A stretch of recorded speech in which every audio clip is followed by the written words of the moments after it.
Subscribe کیجئے ہمارے channel شاہد رجا اشرفی آفیشیل کو اور بیل آئیکن کو پریس کیجئے جس سے آپ کو نئے نئے ویڈیو کی نوٹیفیکیشن ملتی رہے۔ تو ناظرین السلام علیکم ورحمۃ اللہ وبرکاتہ۔ آج کا بیان حضرت شاکر علی نوری کا بیان رہے گا کہ ہم مومن کو اللہ تعالیٰ نے کس لیے پیدا کیا ہے۔ اس پر پورا بیان ضرور سنیں اور عمل بھی کریں، اور اللہ سے دعا کریں کہ اللہ ہمیں نیک عمل کرنے کی توفیق عطا فرمائے۔ تو ناظرین چلیے بیان شروع کرتے ہیں۔ ویڈیو اچھی لگی تو ضرور ویڈیو کو لائک کرتے ہوئے جائیں۔ تو چلیے شروع کرتے ہیں۔ فمن زحزح عن النار وادخل الجنة فقد فاز وما الحیاة الدنیا الا متاع الغرور۔ ہر نفس کو موت کا ذائقہ چکھنا ہے، یہاں سے اس آیت کا آغاز ہوتا ہے۔ ہر نفس کو، تو ہمیں اپنے ذہن میں یہ بات رکھنی ہے کہ ہم کو مرنا ضرور ہے۔ جو پیدا ہوا وہ مرنے ہی کے لیے پیدا ہوا۔ کوئی پیدا ہونے والا ایسا نہیں ہے جو پیدا ہو کر مرے گا نہیں، ہر پیدا ہونے والا مرنے کے لیے پیدا ہوا۔ کل نفس ذائقۃ الموت۔ اور پھر اس کے بعد کا جملہ جو ہے نا، وہ ضمیر کو جھنجھوڑنے کے لیے اور دل و دماغ کو اللہ اور اس کے رسول کی طرف متوجہ کرنے کے لیے بڑا عظیم ہے۔ میرا رب ارشاد فرماتا ہے وَإِنَّمَا تُوَفَّوْنَ أُجُورَكُمْ يَوْمَ الْقِيَامَةِ۔ انما حسر کے لیے آتا ہے۔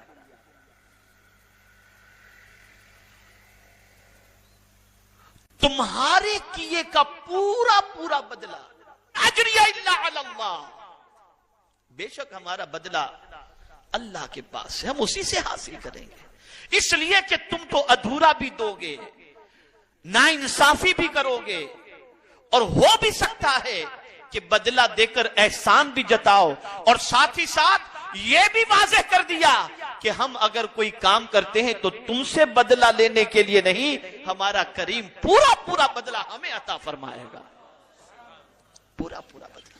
اور مجھے حیرت ہوتی ہے کہ نماز کے لیے ہم نیت کرتے ہیں انی وجہت وجہی للذی فطر السماوات والارض، بڑا عظیم نیت کا یہ جملہ، انی وجہت، بے شک میں نے اپنا چہرہ کیا، کس کی طرف؟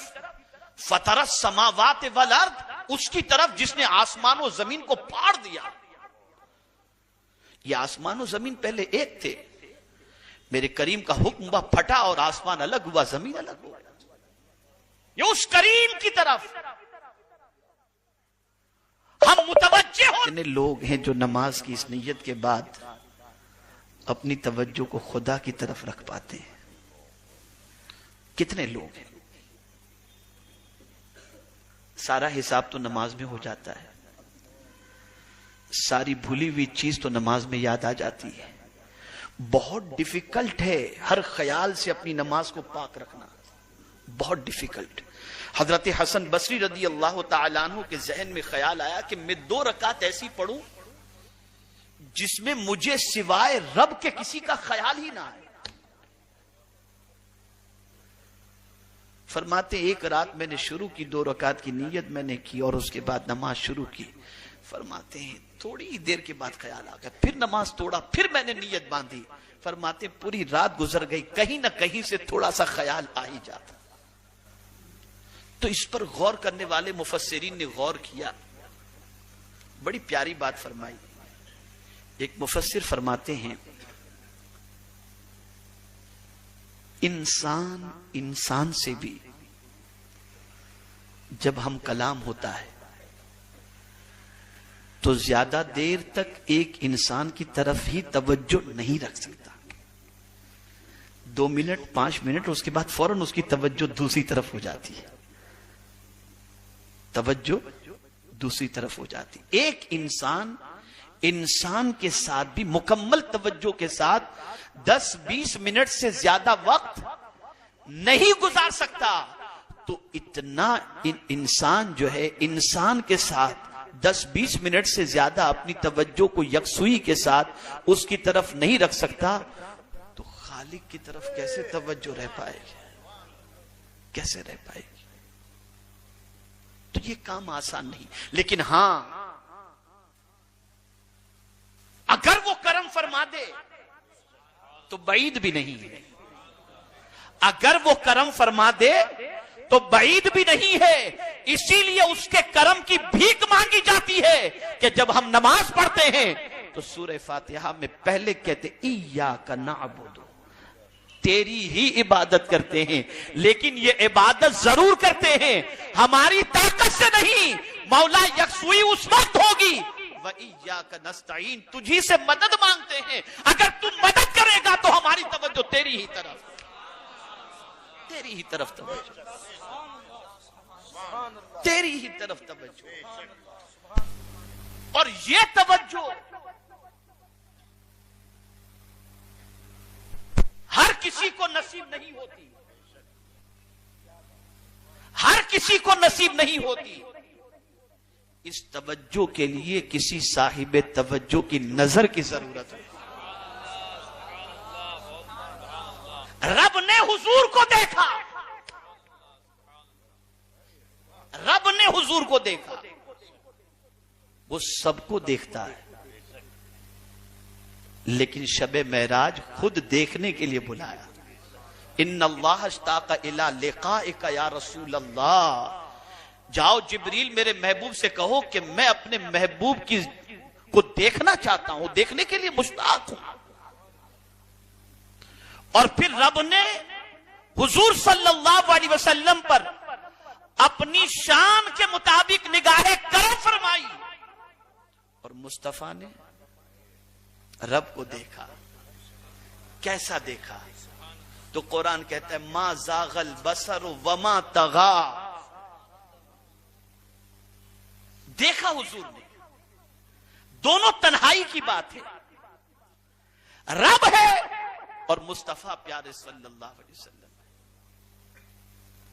رب نے حضور کو دیکھا اور حضور صلی اللہ علیہ وسلم نے اپنے رب کو دیکھا۔ پھر رب نے اپنے محبوب سے فرمایا میرے محبوب تم مجھ سے کتنی محبت کرتے ہو ذرا بتا دو۔ تو آقا کریم صلی اللہ علیہ وسلم سے کہتے ان صلاتی و نسکی و محیای و مماتی للہ رب العالمین، میری نماز میری قربانی۔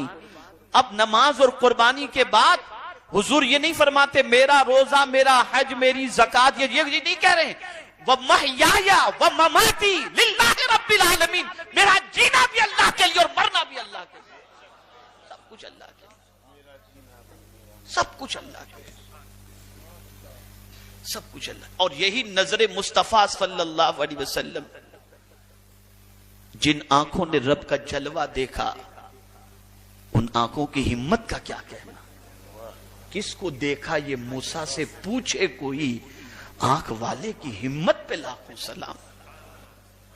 تجلی مولا کو حضرت موسیٰ برداشت نہ کر سکے اور جمال پروردگار کو مصطفیٰ جان رحمت نے اپنی آنکھوں سے دیکھا۔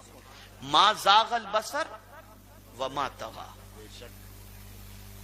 یہ بات اچھی طریقے سے یاد رکھیں، کسی صاحب نظر کی جب نظر پڑ جاتی ہے تو آدمی متوجہ اللہ بن جاتا ہے۔ سرکار کی نظر پڑی مولا علی پر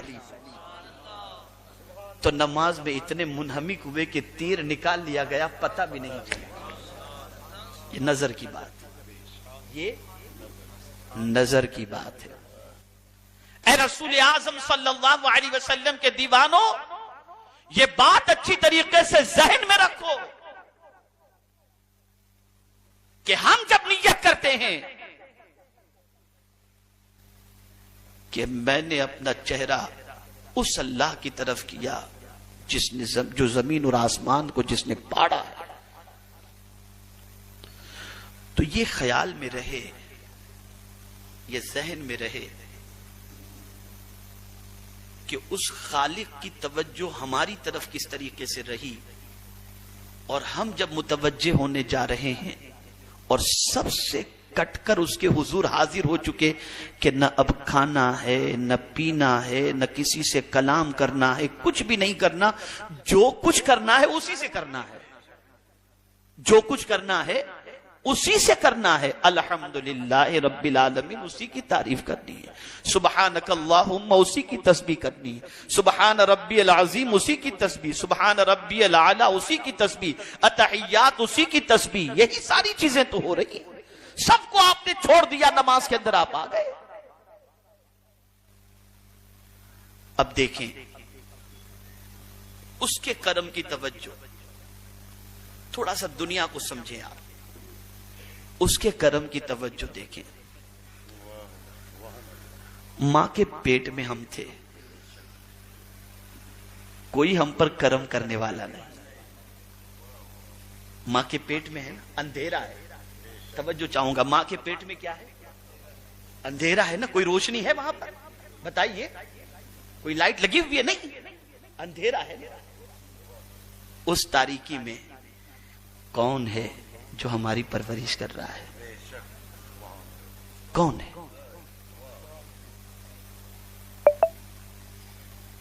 جو ہماری پرورش کر رہا ہے، ہماری ضرورت کی غذا اس اندر کوٹھڑی میں ہمیں مل رہی ہے، کون ہے؟ اللہ، پالنہار حقیقی۔